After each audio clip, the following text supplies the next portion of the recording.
আজ 53 বছর পার হয়ে যাচ্ছে। স্বাধীনতা পেয়েছি, অনেক কিছু পেয়েছি, সব দেখলাম, কোরআন দিয়ে বিচার নাই। আজকে যদি কোরআনের দিকে আপনি আসেন, আপনাকে যিনি বিজয়ের জন্য কবুল করবেন তিনি কে? এই বিজয় আল্লাহ লোক দেখেন না, এই বিজয় আল্লাহ সংখ্যা দেখেন না, এই বিজয় অর্জনের জন্য আল্লাহ পাক দেখেন চেষ্টা। আস-সা'য়ু মিন্না ওয়াল ইতমামু মিনাল্লাহ। চেষ্টা যখন আপনি করবেন, দিনের জন্য বিজয়ী বানায়া যিনি কবুল করে নেবেন তিনি কে? এবার যারা আমার সঙ্গে মাহফিলে টুকটাক কথা বলতেছেন, শুনতেছেন, সবাই আরেকটু মনোযোগ নিয়ে এই মাহফিলের ভিতরে একটু আওয়াজ করে বললেন, এই বিচার যে কোরআন দিয়ে করতে হবে, এই করাটা আমাদের জন্য সুন্নত, মুস্তাহাব না ফরজ? এই তো মাশাআল্লাহ মাহফিল এখন ঠিক হয়ে গেছে। তাইলে এই কোরআন দিয়ে বিচার করার হুকুমটা কি? এই কোরআনের বিচারের জন্য তেমন বেশি লোক লাগে না, সব লোক এই কোরআনের দিকে আসবে না। আপনি যদি কোরআনের বিজয়ের পক্ষে আসেন, দুনিয়া থেকে জীবনটা যদি চলেও যায়, যিনি বিজয়ী বানায় দিবেন তিনি কে? উহুদের প্রান্তে শহীদ হয়ে গেল সাহাবীর নাম আব্দুল্লাহ। উহুদের প্রান্তে শহীদ হয়ে গেছে।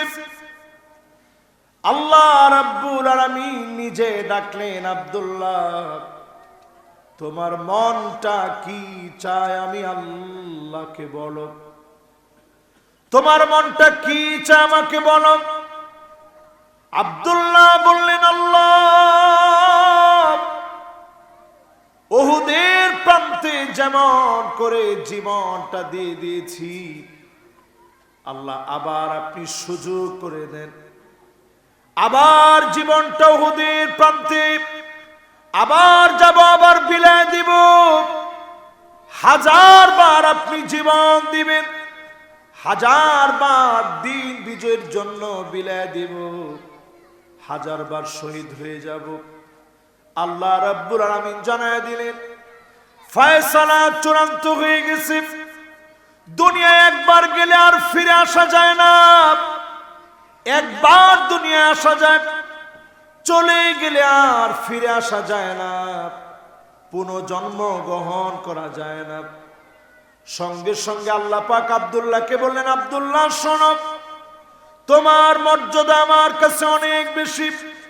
এই দিন বিজয়ের জন্য তুমি কষ্ট করেছ, জীবন আল্লাহর রাহে বিলায় দিয়েছ।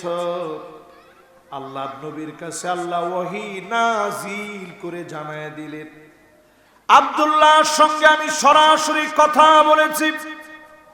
আব্দুল্লাহ বারবার উহুদে যেতে চান, জীবন বিলায়ে দিতে চান।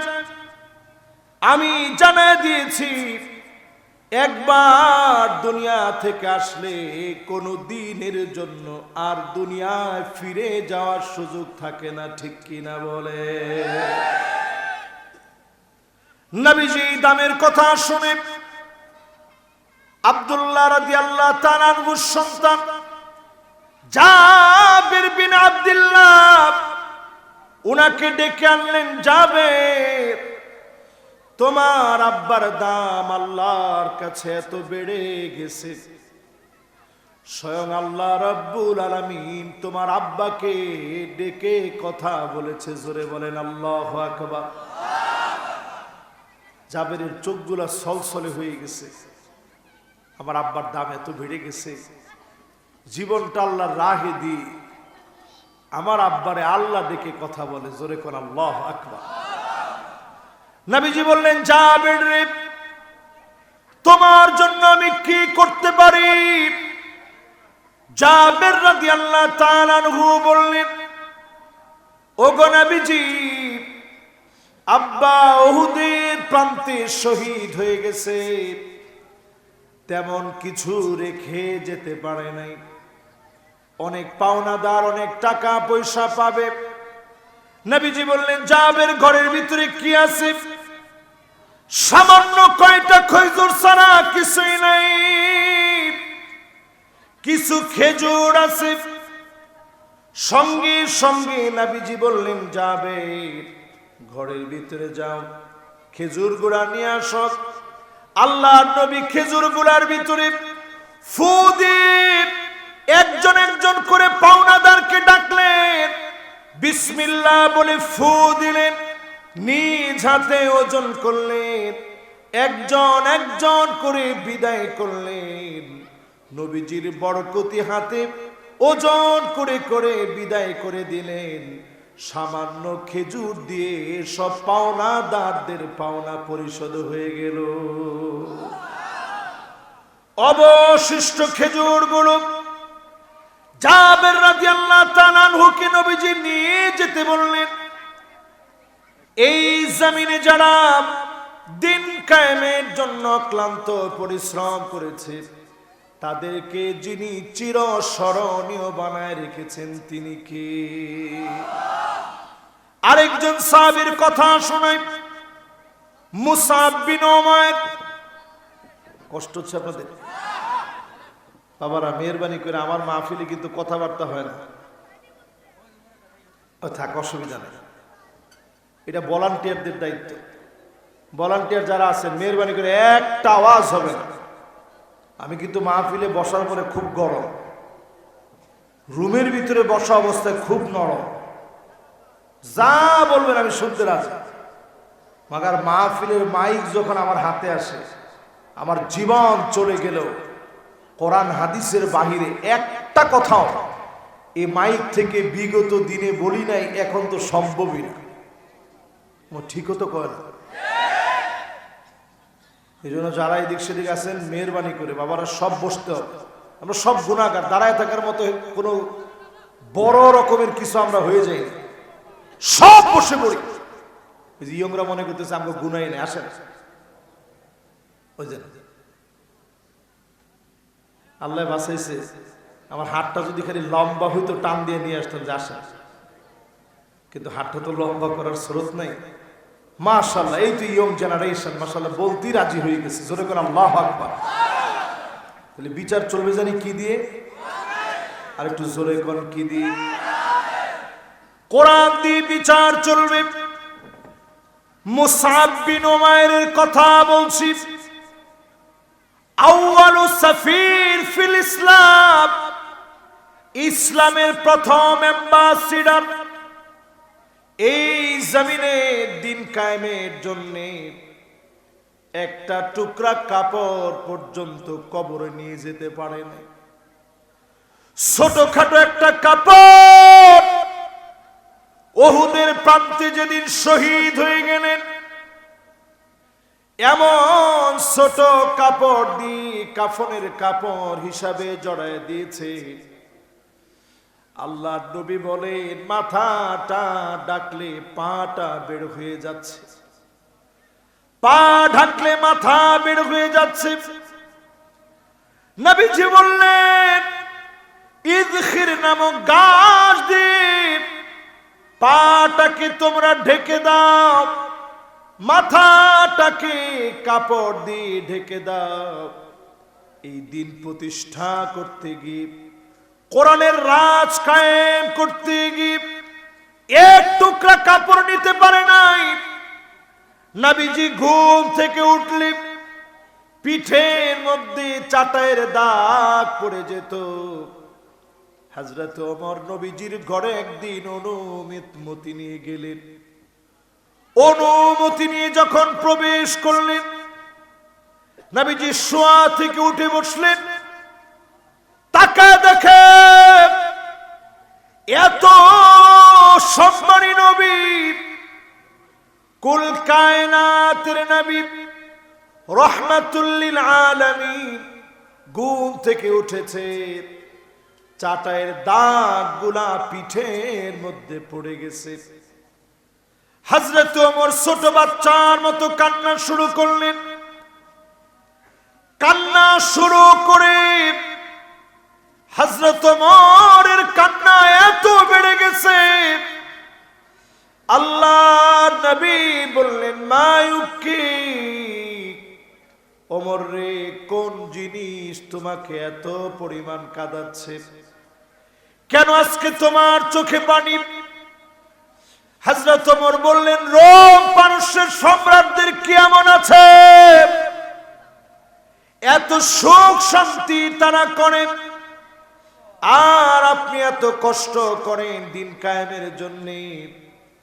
আল্লাহর নবী বললেন, ওমর শোনো, ফালাহুমুদ দুনিয়া ওয়ালানাল আখিরাহ, তাদের জন্য শুধুমাত্র দুনিয়া, আমাদের জন্য আখিরাতের দুয়ার যিনি খুলে দিবেন তিনি কে?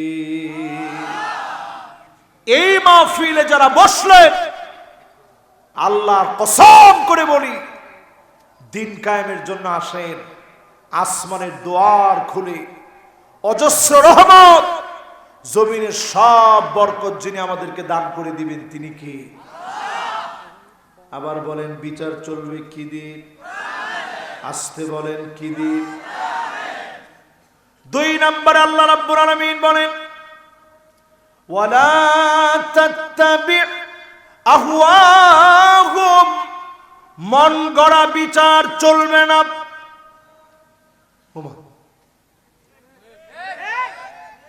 কার কথা? সবাই হা করে বসে আছে। হুজুরের চেহারাটা আগে দেখি। আমার চেহারা দেখে কিন্তু কোনো লাভ নাই। আমার চেহারা ওইরকম কোনো সুন্দর কিছুই না, আল্লাহ যতটুকু বানাইছে আলহামদুলিল্লাহ। আচ্ছা, মন গড়া বিচার চলুক চান? না না না, চান তো আপনারা, শুধু ক্যামেরাম্যান 2 জন চায় না, আর আপনারা সবাই মন গড়া বিচার চান। 16 বছর অনেকে ঘরের মধ্যে ঘুমাইতে পারেন নাই। এটা কি ঠিক না বেঠিক? 16টা বছর অনেকের নামে মিথ্যা মামলা হামলা প্রতিনিয়ত হয়েছে, ঠিক কিনা? এই মন গড়া বিচার যদি জীবনে কোনোদিন আর না চান, আল্লাহ পাক এবার সুযোগ দিয়েছে, এই সুযোগ যদি কাজে না লাগান, আজকের সিরাজগঞ্জের মাহফিলে পরিষ্কার লিখে রাখেন, আগামী 50 বছরেও ভাগ্যের পরিবর্তন এ জাতির হবে না, ঠিক কিনা বলে? মাশাআল্লাহ, এখন দেখি একটু ঠিকঠাক জোরে জোরে বলতেছে, সব ঠিকঠাক জোরে জোরে বলবেন। আমি আলেমদেরকে মনে করায় দিতে চাই, মন গড়া নীতির দিকে আর একটা কদম যেন লোকেরা না যায়। দাওয়াতি মাহফিলে, জুমার খুতবায়, সব জায়গায় আমাদের প্রচার করা লাগবে, ঠিক কিনা বল? তাহলে সামনে দিন আসবে এমন, গাছের ভিতরে আলেমদেরকে লটকায় রাখবে, বলার মতো কেউ থাকবে না। ঠিকঠাক আপনারা যাই বলেন, ঠিক বেঠিক আপনারা যাই মনে করেন, উজবেকিস্তানের মতো দেশ, ইমাম বুখারীর দেশ, ইসমাইল কফফাল আশ-শাশির দেশ, হিদায়ার লেখক বুরহানুদ্দিন মারগানানির দেশ, আকীদার কত বড় ইমাম, ইমাম মাতুরিদি, এমন হাজারো আলেমের দেশ উজবেকিস্তান। আমি নিজে সেই জায়গায় গিয়েছি, কোরআন মাটির নিচে পুঁতে রেখেছে উসমানী খিলাফতের শত শত বছর মুসলমানদের রাজধানী। সেখান থেকে একটা মাত্র কাল্পিক মুসলমানদেরকে ধ্বংস করে দেওয়া হয়েছে। স্পেনের শত শত মুসলমানের রক্তে রঞ্জিত হওয়ার পরে শত শত বছরের ইতিহাস সব ধ্বংস করে দেওয়া হলো। মুহূর্তের ভিতরে লাখ লাখ মুসলমানদেরকে শহীদ করে দেওয়া হয়েছে।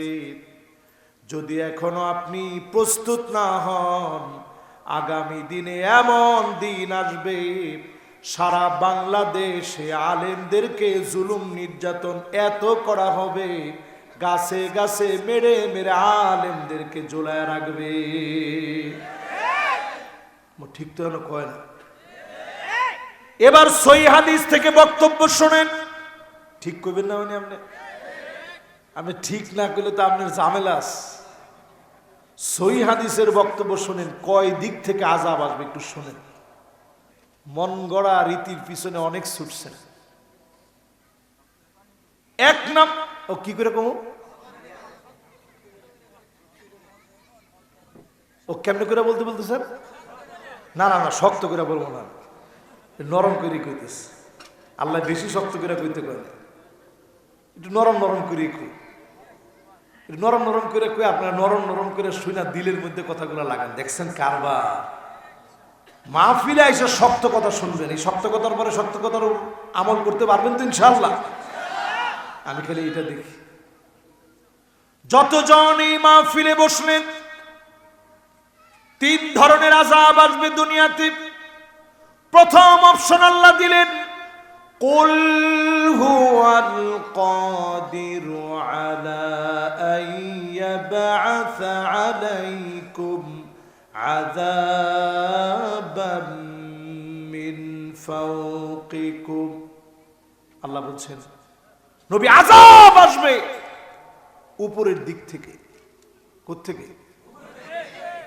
উপরের দিকের আযাব নিয়ে নাসার বিজ্ঞানীরা গবেষণা করল এই আয়াত নিয়ে। উপরের দিকের আযাব কেমন হবে? নাসার বিজ্ঞানীরা গবেষণা করে অবাক হয়ে গেছে।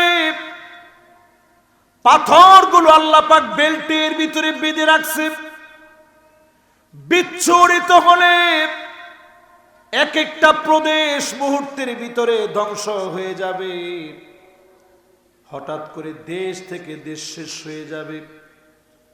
এই পৃথিবীর দিকে তারকাগুলো নিক্ষিপ্ত হবে, উল্কি পিণ্ডগুলো পড়বে, ঠাডা পড়বে, শিলা বৃষ্টি আসবে, বছর জুড়ে বৃষ্টি হবে, জমিন তার উর্বরতা হারায় ফেলবে। এই জমিনের ভিতরে দুর্ভিক্ষ নেমে আসবে। এমন আযাব গজব যিনি দিতে সক্ষম তিনি কে?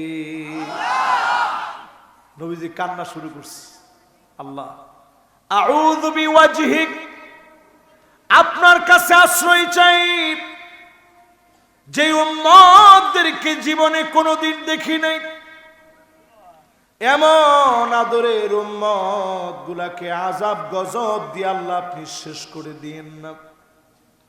আল্লাহ আপনার কাছে মাফ চাই, আমার উম্মত গুলা গুনাহ করলো একেবারে মেরে ফেলে দিয়েন না। আল্লাহ কবুল করে নিলেন। এজন্য এত অপরাধের পরেও উপর থেকে যিনি আযাব দিয়ে সবাইকে একবারে শেষ করে দেন না তিনি কে? অপশন জানি কয়টা? কয়টা? এক নাম্বার অপশন, উপর থেকে আযাব আসবে। নবীজি কাছে আল্লাহ দিয়ে না। বাকি আছে কয়টা? দুই নাম্বার অপশন, আও মিন তাহতি আরজুলিকুম, নিচ থেকে আযাব আসবে। এমন আযাব আসবে ভূমিকম্প হবে, কিয়ামতের আগে বড় বড় ভূমিকম্প হবে। এই জমিন তার উর্বরতা হারায় ফেলবে। এই জমিনের ভিতরে ভূমিধস হবে, সাইক্লোন হবে, টর্নেডো হবে, ঘূর্ণিঝড় হবে, কত রকমের আযাব গজব নতুন নতুন আসবে।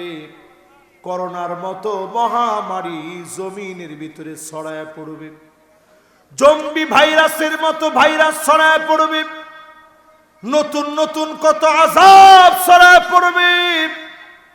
যখন এই আয়াত নাজিল করা হলো, সঙ্গে সঙ্গে আল্লাহ রাব্বুল আলামিনের হাবিব বললেন, আউযু বিওয়াজহিক, আল্লাহ আপনার কাছে পানাহ চাই, একবারে নিচ থেকে আযাব দিন, সব উম্মতদেরকে মেরে ফেলে দিন না। যখনই নবীজি আমার আপনার জন্য কেঁদে কেঁদে দোয়া করলেন, যিনি কবুল করে ফেলেছেন তিনি কে? তাহলে অপশন দুইটা শেষ, বাকি আছে কয়টা? আউ ইয়ালবিসাকুম শিয়া, নবী আপনার উম্মত দলে দলে বিভক্ত হবে। ওয়ায়ুযীক বাদুকুম বাসাবাদ, একজন আরেকজনকে মারবে, কাটবে। মুসলমান হওয়ার পরেও মারার ক্ষেত্রে তারা দ্বিধাবোধ করবে না, ঠিক কিনা বলেন? এখন একটু মুসলমানের সন্তানদের দিকে তাকায় দেখেন, 28 অক্টোবরে মুসলমানের সন্তান হয়ে লগি বৈঠা দিয়ে পিটায়া শহীদ করার পরেও নৃত্য করে যারা নাচতে পারে তারা সব হতে পারে, মানুষ তারা হতে পারে না, ঠিক কিনা বলে? কি বুঝলেন? শাপলা চত্বরে এত এত আলেম, ছোট ছোট মাদ্রাসার তালিবুল ইলম, তাদেরকে রক্তাক্ত করার পরে যারা বলতে পারে যে হুজুররা রং মাইখা শুয়েছিল, কি আপনাদের সমস্যাটা কোন জায়গায়? নাউজুবিল্লাহ, এত আসতে। এই রকম মুসলমান যারা এই মাহফিলে আজকে বসা আছে, এরপরও যদি আপনি মনে করেন আগেই ভালো ছিল, আপনার মাঝে আর মুনাফিকের মাঝে কোনো পার্থক্য নাই। মন গড়া বিচারের বিরুদ্ধে দাঁড়াতে হবে আজকে থেকে। বিচারকদেরকে বলছি, বিচারপতি মানিক্কা থেকে শিক্ষা নেন। কলা পাতার ভিতরে শুয়েও সে বাঁচতে পারে নাই, তার মানে মন গড়া বিচার যখন চলবে জমিনে, আল্লাহ পাক তাদেরকে অপদস্থ লাঞ্ছিত বানায় দিবে, ঠিক কিনা বলে? তাহলে বিচার লাগবে কি দিয়ে? আরো জোরে বলেন। 3 নাম্বার যে অপশনের কথা বললাম, দলে দলে উম্মত বিভক্ত হবে। নবীজি আল্লাহর কাছে বললেন, আল্লাহ আগের দুইটার চাইতে তৃতীয় অপশনটা সহজ। ভাই ভাই মারামারি করলে কতক্ষণ করবে? একটু পরে তো আল্লাহ ঠিক হয়ে যাবে। 53টা বছর শেষ হয়ে গেছে মারামারিতে। এখন অন্তত কার টুপি কেমন, লম্বা টুপি না বাটি টুপি, পাঞ্জাবি কানাফারা না গোল জুব্বা, এইগুলা নিয়ে এখন মারামারি করার সময় আর নাই, ঠিক কিনা বলেন? নবীজি সেদিন অপশন মেনে নিয়েছেন। অনেক দিন ধরে আমাদের ভিতরে বিতর্ক চলেছে, ঐক্য হওয়ার যেই সম্ভাবনা দেখা দিয়েছে, আল্লাহর কাছে বলি, আল্লাহ আমার এই ক্ষুদ্র জীবনে অনেক কিছু আল্লাহ আপনি দেখাইছে। ওয়ার্ল্ডের বিভিন্ন দেশ আমি ভ্রমণ করেছি, অনেক দৃশ্য দেখেছি। আমার বাংলাদেশে যদি কোরআনের রাজ কায়েম হয়ে যায়, পুরা এশিয়ার ভিতরে দিনকে যিনি এক এক করে বিজয় করে দিবেন তিনি কে? আমি মনে করি এখনকার এই বিজয় যদি বাংলাদেশে অর্জিত হয়ে যায়, এই বিজয় থেমে থাকবে না। ইমাম মাহদী আলাইহিস সালাতু ওয়াস সালাম আসার আগে যে গ্রাউন্ড তৈরি হওয়ার কথা, এই গ্রাউন্ড আমার বাংলাদেশ থেকে তৈরি হয়ে যাবে, ঠিক কিনা বলে? এরপরে 3 নম্বরে, প্রিয় ভাইরা আমার, মনোযোগ আছে আপনাদের?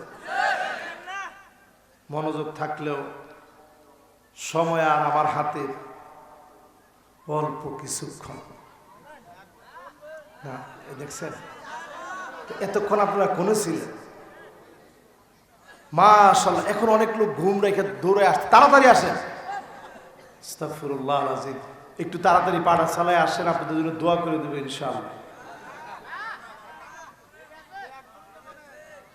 আরো 1 ঘন্টা তো ঢাকা যাবনি কোন সময়? মাশাআল্লাহ, আজকে দিলে আপনাদের সিরাজগঞ্জে থেকে যায়, কি বলেন? ঠিক আছে, মাশাআল্লাহ, লিল্লাহে তাকবীর, মাশাআল্লাহ, লিল্লাহে তাকবীর। ঘুম আসছে আপনাদের? আমি 8টা বিষয় বলবো। 1 নাম্বার, বিচার লাগবে কি দিয়ে? 2 নাম্বার বলছি মন গড়া বিচার চলবে। শুধু মন গড়া বিচারের কারণে আমরা হারিয়ে ফেলেছি আমাদের সর্বাধিক শ্রদ্ধেয় হাজার হাজার মুফাসসিরের আইডল, তাফসীর অঙ্গনের অন্যতম রূপকার আল্লামা দেলওয়ার হোসেন সাইদী রহমতুল্লাহ আলাইহি শুধু মন গড়া বিচারের কারণে এই দেশের সেরা সেনা মানুষ দুর্নীতির দায় যাদের ব্যাপারে প্রমাণ করতে পারে নাই, যারা অকপটে ফাঁসির মঞ্চে গিয়েছে, হাসি মুখে গিয়েছে, তাদের ফাঁসিগুলা প্রমাণ করে দিয়েছে এই জমিন যার অচিরেই বিচারও চলবে তার, ঠিক কিনা বলে? তাইলে স্পষ্ট বোঝা যাচ্ছে মন গড়া বিচারের আর কোনো সুযোগ দেওয়া যায়। 3 নম্বরে প্রিয় ভাইরা আমার, واحذرهم أن يفتنوك عن بعض ما أنزل الله إليك يبغون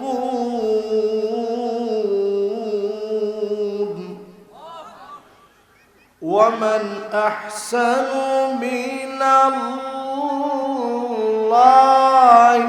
حكما لقوم يوقنون।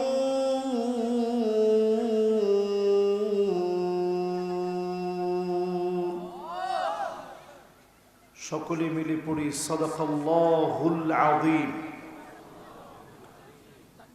وقال تعالى في شان حبيبه مخبرا وآمرا إن الله وملائكته يصلون على النبي يا أيها الذين آمنوا صلوا عليه وسلموا تسليما اللهم صل على محمد وعلى آل محمد كما صليت على إبراهيم وعلى آل إبراهيم إنك حميد مجيد اللهم بارك على محمد وعلى آل محمد كما باركت على إبراهيم وعلى آل إبراهيم إنك حميد مجيد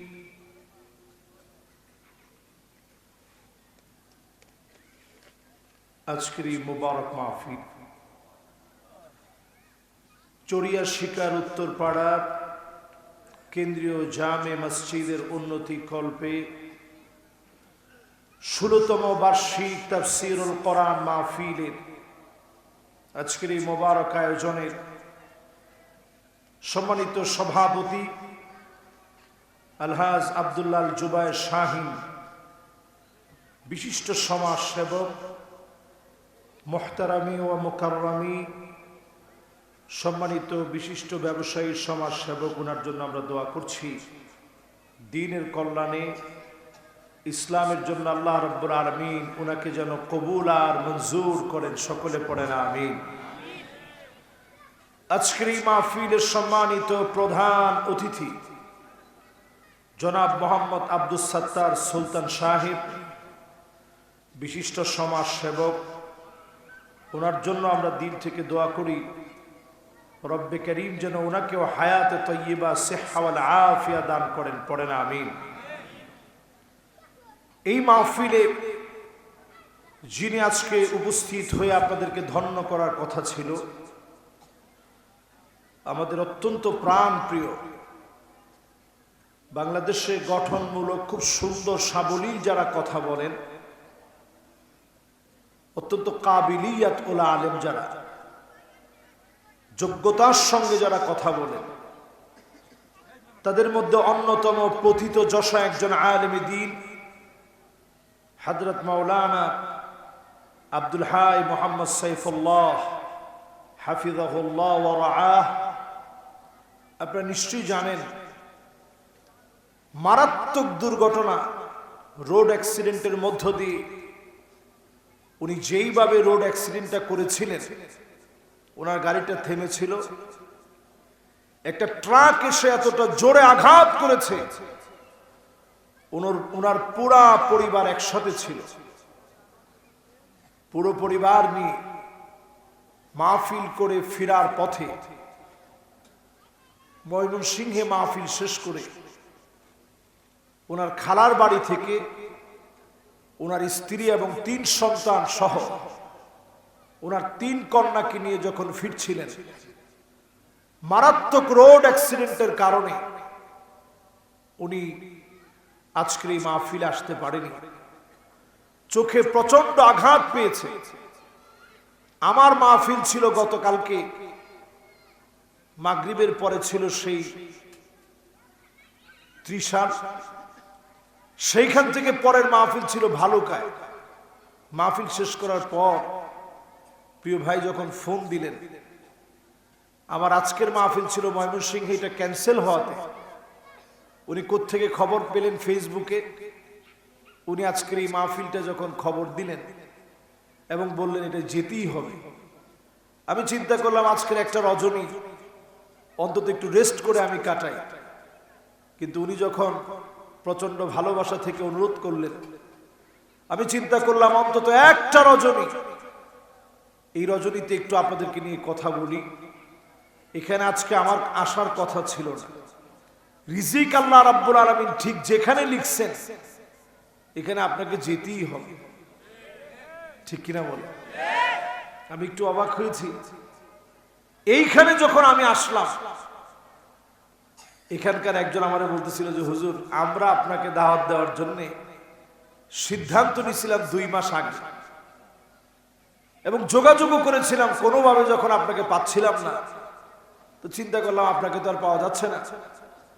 তো দেখেন ঠিকই রিজিকের টানে আল্লাহ রাব্বুল আলামিন আপনাদের মাঝে কথা বলার জন্য নিয়ে আসছে, আলহামদুলিল্লাহ।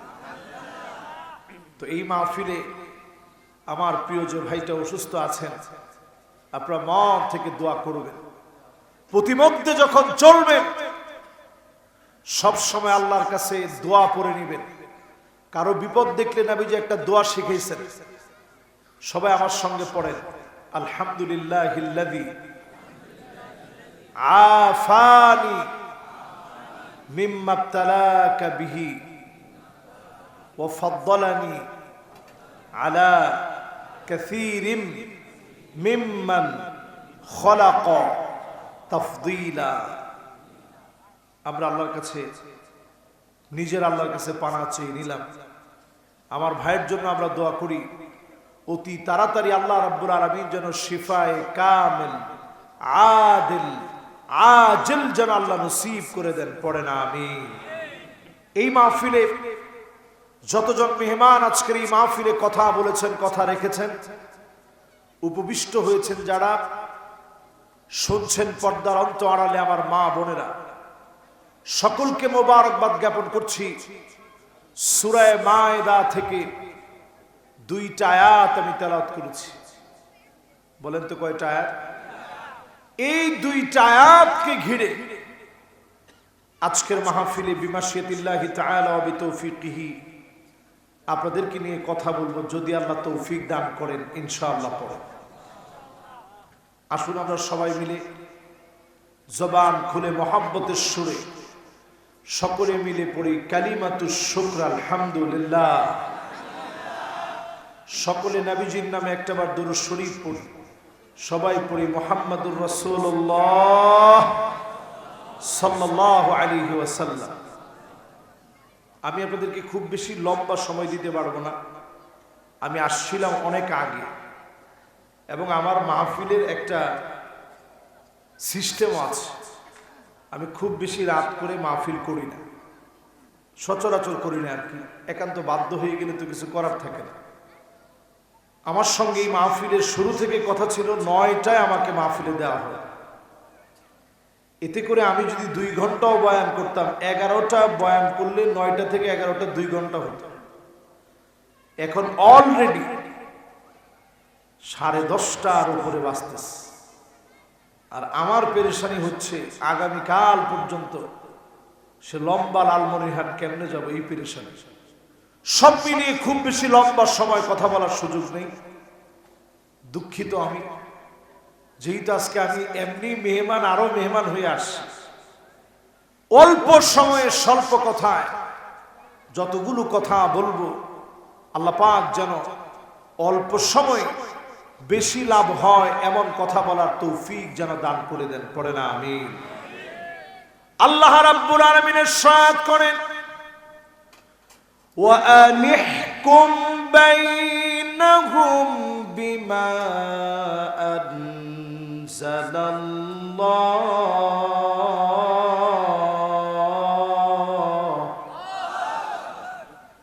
নবী বিচার করা লাগবে কোরআন দিয়ে। এই যে আমার হাতের কোরআন, এই কোরআন দিয়ে বিচার করতে হবে, এই কথাটা কার? সবাই কিন্তু একটু আওয়াজ নিয়ে বলতে পারেন না। সিরাজগঞ্জে আমি বহু মাহফিলে আসছি, আপনারা দেখছেন আমার বহুত মাহফিলে সিরাজগঞ্জে আমি আসছি। সিরাজগঞ্জের শ্রোতা কিন্তু মরা ডরা শ্রোতা না। করে না কো ডুসডাস, মারে না কো ফুসফাস, গোটা দই আন্ত তেরে মেরে ডান্ডা করে দেব ঠান্ডা। এই দোরাসাব মার্কা মুসলমান অন্তত সিরাজগঞ্জের মাটিতে নাই বলে আমি মনে করি। হ্যাঁ, ও না না, 15 বছর তো আমি একবার 2বার আসি নাই তো। এই যে এইখানে পাশেই, এই 1 বছর আগে মানে এর পাশেই আমি আসি। পাঁচলাইতে অনেকবার আসছি, পাঁচলিয়ায়, কালীপুরে আসছি কতবার। তার মানে এই আশেপাশের সব জায়গাতে আমি আসছি। আপনাদের মাহফিলটি একটু আমার জন্য নতুন। এই মাহফিলে একটা শ্রোতা আমরা আওয়াজ ছাড়া থাকবো না। হিম্মত নিয়ে বলেন তো, বিচার করা লাগবে কি দিয়ে? এই কথা আমি বলি নাই। আল্লাহ রাব্বুল আলামিন সূরা মায়েদার ভিতরে 1450 বছর আগে কোরআন নাজিল করে দিয়ে জানায় দিলেন ওয়া আনিহকুম বাইনাহুম বিমা আনজালাল্লাহ। বিচার করা লাগবে কোরআন দিয়ে।